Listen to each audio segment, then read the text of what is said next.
প্রিয় ষষ্ঠ শ্রেণীর শিক্ষার্থীরা, শুভেচ্ছা নিও।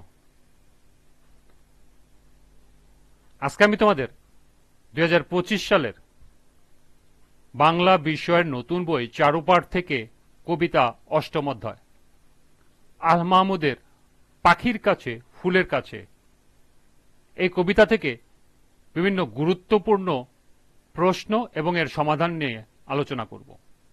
প্রথমে তোমাদের বলবো, যারা আমার চ্যানেলটি সাবস্ক্রাইব করো নাই তারা আমার চ্যানেলটি সাবস্ক্রাইব করবে এবং আমার সাথে থাকবে।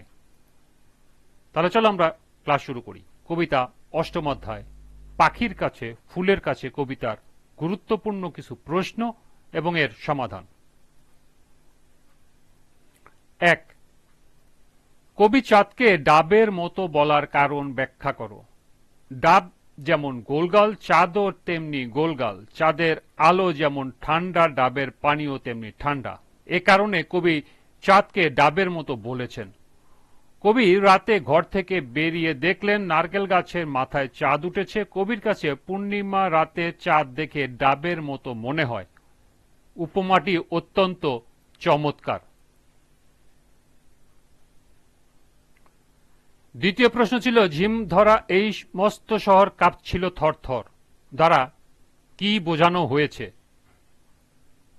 ঝিম ধরা এই মস্ত শহর কাঁপছিল থরথর চরণটি দ্বারা কবির আবেগ মেশানো নিশুতি রাতের সৌন্দর্য বোঝানো হয়েছে। চারপাশে পূর্ণিমা রাতে কবি ঘর থেকে বেরিয়েছেন। নিশুতি রাত মানব জনমানবহীন। প্রকৃতি আর কবি যেন মিলেমিশে একাকার, কথা হয়, ভাব বিনিময় হয়। এই অবস্থায় আধো ছায়া আধো আলোতে ঝিম ধরা শহর, পরিচিত শহরটাকে অন্যরকম মনে হয়, অচেনা লাগে। মনে হয় যেন শহরটা থরথর করে কাঁপছে। তৃতীয় প্রশ্ন ছিল, কবি পাহাড়কে উটকো পাহাড় বলেছেন কেন? অপ্রত্যাশিত পাহাড়কে কবি উটকো পাহাড় বলেছেন মমত্বের অনুভূতি বোঝাতে। পাহাড়ের ক্ষেত্রে কবি উটকো শব্দটি ব্যবহার করেছেন। কবির গভীর মমতার উচ্চারণ উটকো পাহাড় তাকে হাতছানি দিয়ে ডাকে।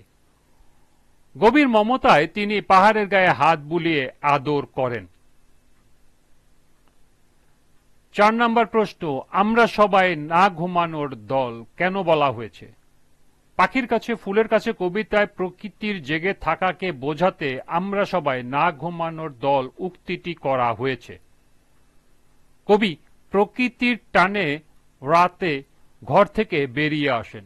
শহরের বিভিন্ন স্থান হয়ে তিনি লালদিঘির পাড়ে যান। সেখানে জোনাকিদের মেলা বসেছে। কবির মনে হয় লালদিঘির জল যেন তাকে বলছে, এসো আমরা সবাই রাত জাগাদের দলে। অনেক ক্ষেত্রে প্রকৃতি নিশ্চুপ থেকেও অনেক কথা বলে, এখানে তারই প্রতিফলন দেখা যায়। 5 নম্বর প্রশ্ন, দিঘির কথা ফুল পাখিরা হেসে উঠল কেন? আল মাহমুদ রচিত পাখির কাছে ফুলের কাছে কবিতায় দিঘির জলের সাথে একাত্মতা প্রকাশ করতেই ফুল পাখিরা হেসে উঠল। কবি প্রকৃতিকে ভালোবেসে তাদের মাঝে যান আর প্রকৃতিকে তাকে আপন করে নেয়।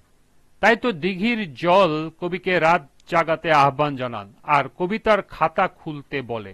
ফুল পাখিরা তাকে সায় দেয়, কারণ তারাও কবির কবিতা শুনতে পাবে। অর্থাৎ কবির সাথে প্রকৃতি যেন মিলেমিশে একাকার। 6 নম্বর প্রশ্ন, মিনারকে দেখছি যেন দাঁড়িয়ে আছে কেউ, ব্যাখ্যা করো। চরণটিতে বোঝানো হয়েছে অন্ধকারে স্তব্ধ থাকা মিনারকে কবি মানুষ ভেবে ভুল করেছেন। প্রকৃতির অফুরন্ত সৌন্দর্য কবি আল মাহমুদকে আকর্ষণ করে অবিরাম। সৌন্দর্যময় সেই প্রকৃতির সঙ্গে মিশে যেতে কবি ঘর থেকে বের হয়ে পড়েন। চাঁদনি রাতে নিস্তব্ধ শহরের পথে হাঁটতে গিয়ে পরিচিত অনেক জিনিসকে অন্যরকম মনে হয়। মিনারটাকে কবির কাছে মানুষ বলে মনে হয়। 7. পাখির কাছে ফুলের কাছে কবিতায় কবি প্রকৃতির বিচিত্র সৌন্দর্যের কাছে যেতে চেয়েছেন কেন? প্রকৃতির প্রতি গভীর ভালোবাসার কারণে পাখির কাছে ফুলের কাছে কবিতায় কবি প্রকৃতির বিচিত্র সৌন্দর্যের কাছে যেতে চেয়েছেন। বাংলাদেশের লোকজন, জীবন ও পল্লী প্রকৃতি আল মাহমুদের কবিতার প্রাণ। পল্লী প্রকৃতি ব্যাপকভাবে ফুটে ওঠে তার কবিতায়। প্রকৃতির প্রতি প্রচন্ড টান থাকায় কবি প্রকৃতির সৌন্দর্যে বিমোহিত হন। তাই কবিতায় কবি যেতে চান সেই প্রকৃতির বিচিত্র সৌন্দর্যের কাছে। ৮, কবিকে দেখে দিঘির জল কলকলিয়ে ওঠে কেন? কবিকে দেখে কবির কাছে কবিতা শোনার জন্য দিঘির জল কলকলিয়ে ওঠে। প্রকৃতির সৌন্দর্যে মুগ্ধ হয়ে কবি আল মাহমুদ প্রকৃতিকে দুচোখ ভরে পর্যবেক্ষণ করতেন। প্রকৃতির কাছে যাওয়ার প্রকৃতি ও কবি মিলেমিশে একাকার হয়ে যেতেন। দিঘির কালো জল কলকলিয়ে কবির কাছে কাব্য শুনতে চায়। কবির সঙ্গে প্রকৃতির সেই সম্পর্ক বোঝানো হয়েছে উদ্ধৃত বাক্যে।